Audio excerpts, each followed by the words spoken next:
Bonjour à tous. Aujourd'hui nous ferons notre troisième géorevue sur la Suisse. Pourquoi la Suisse? Eh bien parce que c'est le troisième pays en termes d'auditeurs sur les vidéos. Alors la Suisse, c'est quoi? C'est où?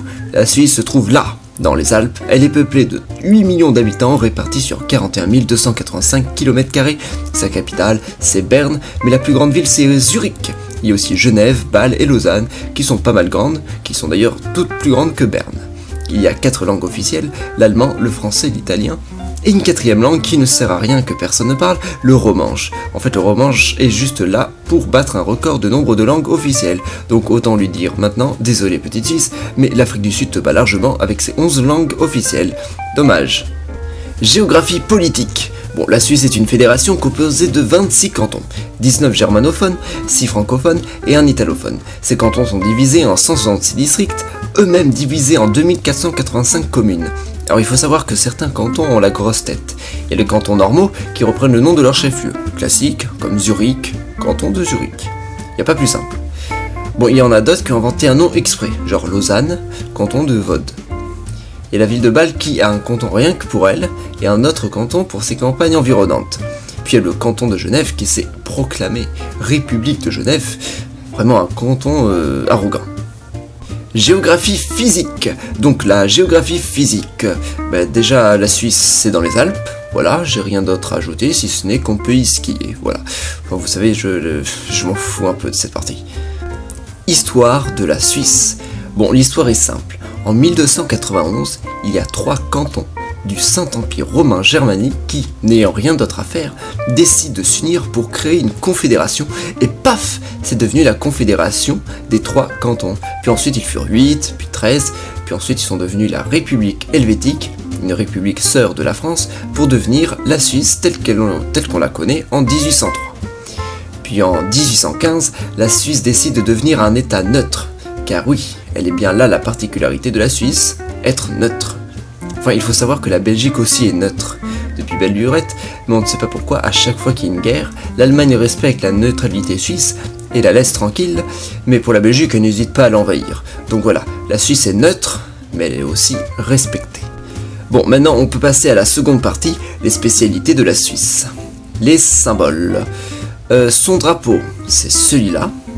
Bon c'est un carré quoi, avec une croix. En fait c'est un peu le négatif de la Croix-Rouge. Et son hymne, c'est ça.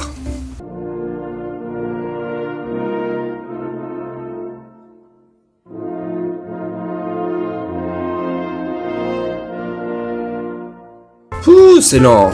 Enfin, c'est des Suisses, quoi. Et sinon, sa devise, c'est 1 pour tous et tous pour 1. Ils ont recopié les 3 mousquetaires, voilà. Spécialité alimentaire. Les Suisses boivent du lait Nestlé et des chocolats suisses. Voilà. La différence entre le chocolat suisse et le chocolat non suisse, c'est le prix.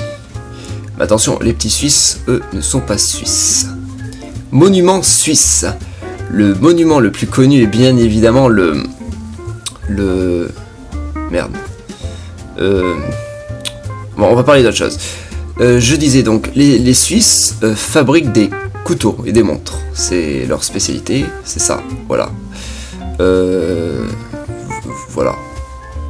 Personnalité suisse. S'il y a une personnalité à retenir de la Suisse, ce sont les Suissesses. Voilà. Les filles de la Suisse sont appelées les Suissesses. C'est quand même énorme comme nom. Et puis ça fait beaucoup de S. Et attention, le féminin de Suisse, c'est Suisse. Suissesse ne concerne que les habitantes. Donc on dit une Suissesse suisse. Voilà. Compris ? Amis et ennemis. Bon, la Suisse est bien connue pour être l'état neutre par excellence.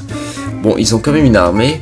Ils peuvent entrer en guerre si on attaque leur territoire, mais ça n'est jamais arrivé. Ce qui fait que leur armée ne sert strictement à rien. Si ce n'est de protéger le Vatican, enfin, j'en sais rien. Bon, à part ça, la Suisse est neutre, donc elle n'a pas d'amis ni d'ennemis.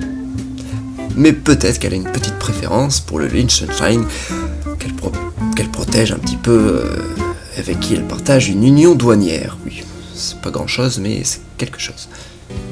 La vidéo est déjà terminée, mais vous pouvez vous abonner aux réseaux sociaux ou à la chaîne YouTube, cliquer sur le drapeau de l'ONU pour voir l'ensemble des vidéos, ou sinon choisir entre la vidéo précédente et la vidéo suivante.